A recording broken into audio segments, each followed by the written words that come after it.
Stream guys, എല്ലാവർക്കും welcome to stream guys. അപ്പോൾ ആദ്യം തന്നെ ഞാൻ കുറച്ച് കാര്യങ്ങൾ പറയാം.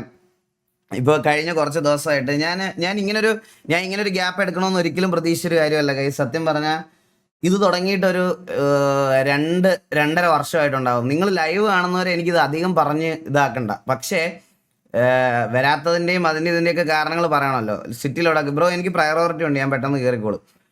അപ്പോൾ ഒരു 2-2.5 വർഷം മുമ്പ് ഇത് തുടങ്ങിയത്. അന്നേ ഞാൻ ഇങ്ങനെ എല്ലാവരോടും പറഞ്ഞായിരുന്നു, ഇത് ഞങ്ങൾക്ക് മാത്രമല്ല, നിങ്ങൾ ഇനി വരുന്നതിൽ സൊസൈറ്റിയിലുള്ള ഓരോരുത്തരും ഫേസ് ചെയ്യാൻ പോകുന്ന ഒരു ഇഷ്യൂ ആണെന്ന് ഞാൻ അന്ന് നിങ്ങൾ ലൈവ് കാണുന്ന കുറച്ച് പേരെടുത്ത് പറഞ്ഞായിരുന്നു. ഇപ്പം ഇത് അഡ്രസ്സ് ചെയ്തതിപ്പം ആ വീഡിയോ ഞാൻ സത്യം പറയാലോ, അതൊരു റീച്ചിന് വേണ്ടി ചെയ്തൊരു വീഡിയോ അല്ല ഗൈസ്. സത്യം പറഞ്ഞാൽ 2-2.5 വർഷം മുമ്പ് 2 വർഷം മുമ്പ് തുടങ്ങിയതാണ്. എൻ്റെ ഫാമിലിക്ക് നേരെയും എൻ്റെ കൂട്ടത്തിലുള്ളവരുടെയും, അതായത് എല്ലാവരുടെയും,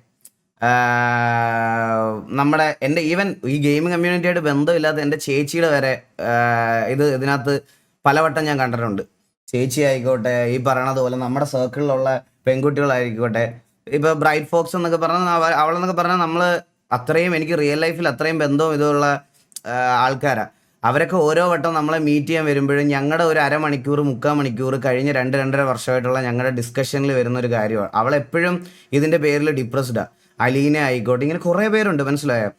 അപ്പോൾ ഇത് ഇങ്ങനെ പൊക്കോണ്ടിരുന്നാൽ ശരിയാവത്തില്ല എന്ന് എനിക്ക് തോന്നിയത് കൊണ്ടും, ഇത് പബ്ലിക്കിൽ നിന്ന് നമുക്കൊരു സപ്പോർട്ട് കിട്ടണമെങ്കിൽ ഗൈസ് ഉറപ്പായിട്ടും ഇത് അവരെയും കൂടെ ബാധിക്കുന്ന കാര്യമാണെന്ന് അവരെ പറഞ്ഞു മനസ്സിലാക്കണം.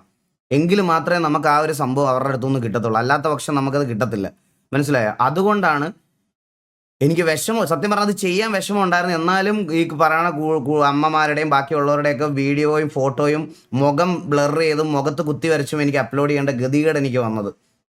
നിങ്ങളൊന്ന് ആലോചിച്ച് നോക്കിയാൽ മതി. ഇത്രയും ഇതുള്ള കണ്ടന്റുകളൊക്കെ ചിലപ്പോൾ ആൾക്കാർ ഇത് ഇൻസ്റ്റഗ്രാം ചിലപ്പോൾ ടേക്ക് ഡൗൺ ചെയ്യേണ്ട ഒരു വീഡിയോ ആയിരുന്നു. അത് അത്രയും റിസ്ക് എടുത്ത് ഞാൻ എൻ്റെ ഇത്രയും കഴിഞ്ഞ 7 വർഷമായിട്ട് ബിൽഡ് ചെയ്തുകൊണ്ട് വന്നൊരു ചാനലിനകത്ത് അപ്ലോഡ് ചെയ്തത് ഞാൻ റീച്ചിന് വേണ്ടിയിട്ടാണെന്ന് പറയണത്. എനിക്ക് അമ്മമാരുടെ അടുത്തൊന്നും പറയാനില്ല, എനിക്ക് അമ്മമാരുടെ അടുത്ത് ഒരു കാര്യം സംസാരിക്കാനില്ല സത്യം പറഞ്ഞാൽ. പക്ഷേ അതിനകത്ത് വന്ന കമൻറ്റ് സെക്ഷനിൽ ഓരോരുത്തരുടെയും ഫീഡ്ബാക്ക്, അതാണ് എന്നെ ഏറ്റവും കൂടുതൽ മോട്ടിവേറ്റ് ചെയ്തൊരു കാര്യം. സത്യം പറയാലോ, അതിനകത്തുനിന്ന് വന്ന ഫീഡ്ബാക്ക്, കുറേ ടീച്ചർമാർ എനിക്ക് മെസ്സേജ് അയച്ച്, കുറേ അമ്മമാരെനിക്ക് മെസ്സേജ് അയച്ച്, കുറേ ആൾക്കാർ എനിക്ക് മെസ്സേജ് അയച്ച്, മോനെ ഇങ്ങനൊരു ഇഷ്യൂ ഉണ്ടെന്ന് ഞങ്ങളെ അറിയിച്ചതിന് നന്ദി എന്ന് പറഞ്ഞ് കുറേ പേര് എനിക്ക് മെസ്സേജ് അയച്ചിട്ടുണ്ടായിരുന്നു, ഒരുപാട് പേര്. അതെനിക്കൊരു വലിയൊരു കാര്യമായിട്ട് തന്നെ എനിക്ക് തോന്നിയത്, പറയാതിരിക്കാൻ വയ്യ. പിന്നെ ഈ 2 വീഡിയോസ് ഇടുന്നതിന് മുമ്പ് ഞാനൊരു പാട്ട് അപ്ലോഡ് ചെയ്തിട്ടുണ്ടായിരുന്നു. ആ പാട്ടിന് എനിക്ക് 1.5 മില്യൺ വ്യൂസ് ഉണ്ട്. അത്രയൊക്കെ മതി, തൽക്കാലം അത്രയൊക്കെ വ്യൂസ് മതി. ആ വ്യൂസ് കൊണ്ടൊക്കെ ഇത്രയും നാൾ ജീവിച്ചില്ലേ, അതൊക്കെ മതി. അതിൻ്റെ അപ്പുറത്തോട്ട് വ്യൂസ് കൗണ്ട് കൂട്ടാൻ ഞാൻ അങ്ങനെ ഒരു സാധനം ചെയ്തതല്ല ഗൈസ്.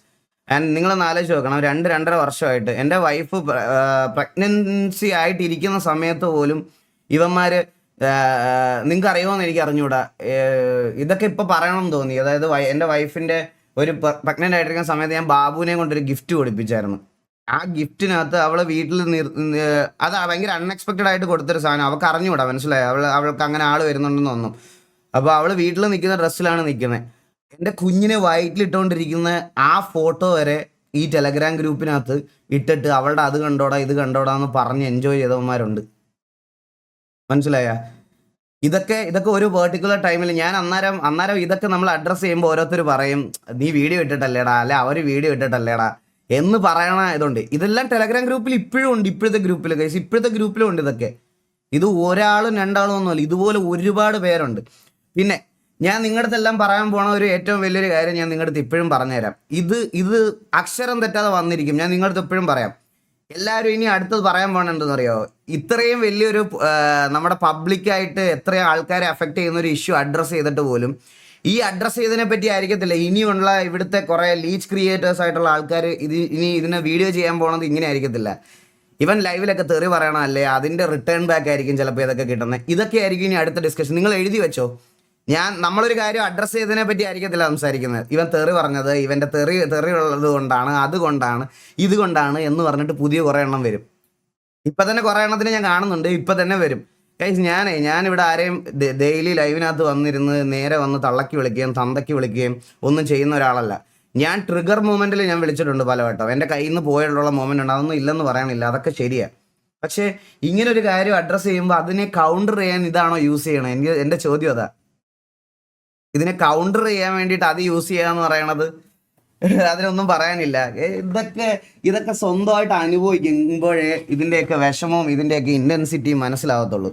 അപ്പോഴത്തേക്കിന് വരും അപ്പോഴത്തേക്കിന് വരും അയ്യോ ഇതെങ്ങനെ കണ്ടുപിടിക്കുന്നത് ബ്രോ, ഇതെങ്ങനെയാണ്, ഇതെന്താ ചെയ്തത്, എൻ്റെ അനിയത്തിക്ക് ഇങ്ങനെ ഒരു പ്രശ്നമുണ്ട്, എൻ്റെ ചേച്ചിക്ക് ഇങ്ങനെ ഒരു പ്രശ്നമുണ്ട്, അങ്ങനെ വരും. ഞാൻ നിങ്ങളടുത്ത് പറയാം, അടുത്ത വരാൻ പോണ അതാണ്. അല്ലാതെ ഈ ഫെയിം കൊണ്ട് കാര്യമില്ല ഗൈസ്, ഈ ഫെയിം കൊണ്ട് ഒരു കാര്യമില്ല. ഈ ഫെയിമൊക്കെ എത്ര ദിവസം നിൽക്കുക എന്നാണ്. ചിലപ്പോൾ ഇതിൻ്റെ ഒരു ഇഷ്യൂ കഴിയുമ്പോഴത്തേക്കിന് ഇത് പോകും. RP കയറി. ഞാൻ കുറേ നേരമായിട്ട് പറയാണ് ഷാഹിൽ ബ്രോയെ, ഞാൻ എൻ്റെ കീബോർഡ് എൻ്റെ കയ്യിലായിരിക്കുന്നത്, ബ്രോയുടെ കയ്യിലല്ല. ഞാൻ കറക്റ്റ് സമയത്ത് അതിനകത്ത് ഞെക്കി കയറിക്കോളാം, എനിക്കറിയാം, ഞാൻ കയറിക്കോളാം, അങ്ങ് പഠിപ്പിക്കേണ്ട, ഞാൻ കയറിക്കോളാം. ഞാൻ പറഞ്ഞ് ഞാനൊരു കാര്യം സംസാരിച്ചുകൊണ്ടിരിക്കുക, അതുകൊണ്ടാണ് ഞാൻ കുറച്ച് ദിവസമായിട്ട് ഇതിൻ്റെ പുറകിലിരിക്കുക, അതുകൊണ്ട് പറയുക.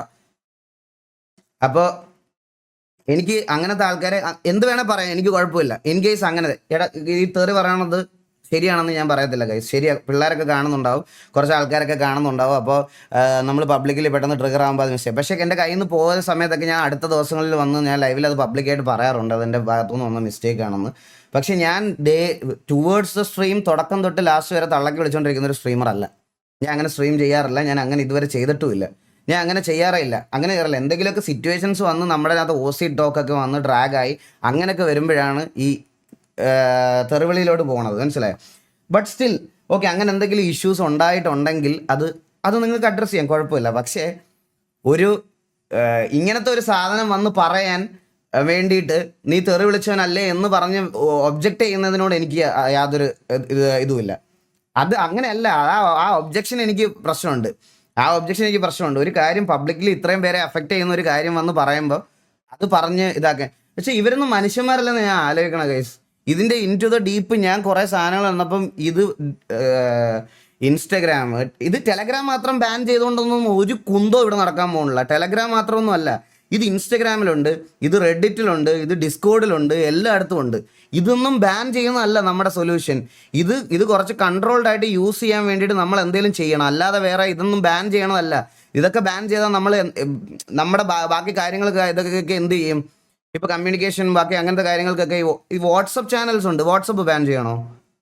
വാട്സപ്പ് ചാനൽസ് ഉണ്ട്, വാട്സപ്പ് ബാൻ ചെയ്യണോ? വാട്സപ്പ് ഒന്നും ബാൻ ചെയ്യാൻ പറ്റത്തില്ല. അങ്ങനെ പെട്ടെന്ന് എങ്ങനെ എല്ലാ സോഷ്യൽ മീഡിയസും നിങ്ങൾ എങ്ങനെ ബാൻ ചെയ്യും?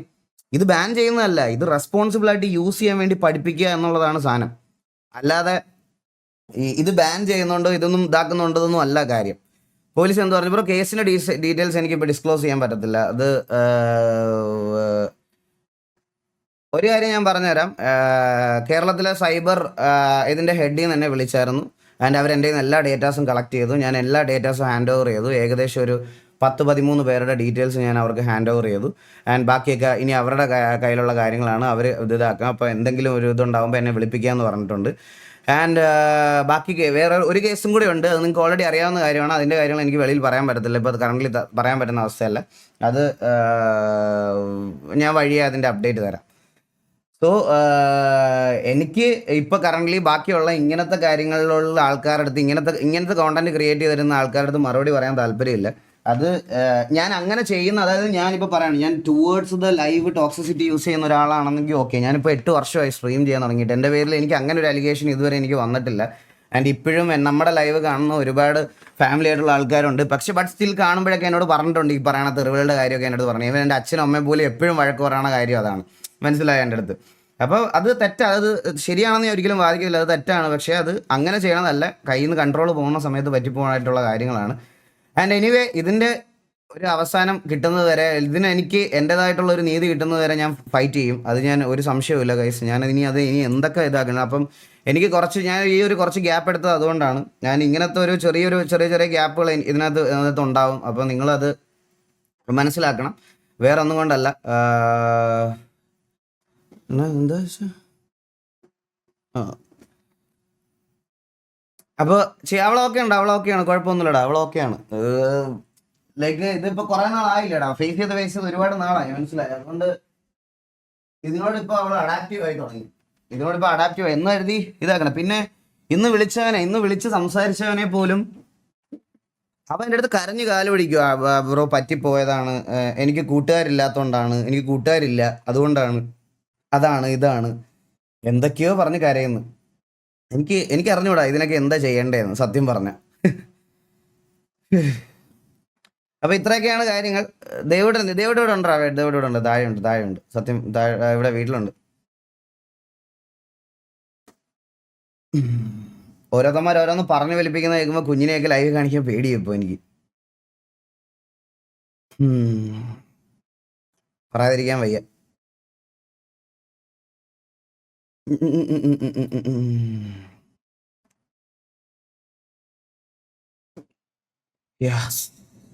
എനിവേ അത്രേ ഉള്ളൂ. ഇത്രയൊക്കെ കാര്യങ്ങൾ പറയണം എന്നുണ്ടായിരുന്നു.